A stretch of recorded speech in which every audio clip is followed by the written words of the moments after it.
জয় রাম বন্ধুরা, আজকে বানাবো সয়াবিন কষা। এই যে সয়াবিনগুলো সব ভেজে নেব এখন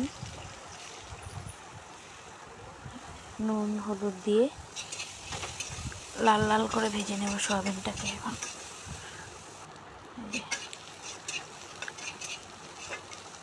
ভাজা হয়ে গেছে, সব বাটিতে নিয়ে নেব।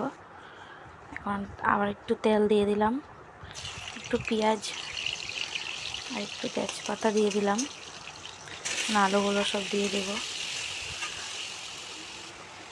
এই মশলাগুলো সব শিলে বা বেটেছি আজকে, সব একসাথে গুলে নেব। এসব গুলে নিচ্ছি নুন হলুদ লঙ্কা গুঁড়ো দিয়ে। এই মশলাটা দিয়ে দিলাম। এখন মশলাটাকে একটু কষাবো, একটু জল দিয়ে ভালোভাবে কষাতে হবে, আলুটা সিদ্ধ হওয়া অবধি।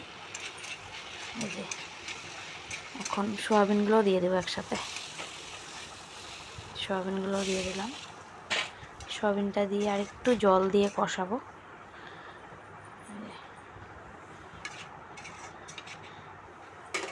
এখন পরিমাণ মতন জল দিয়ে দিলাম। এই ঝোলটা ফুটে গেছে, গরম মশলা দিয়ে দিলাম। এখন একটু ঢাকা দিয়ে দেবো।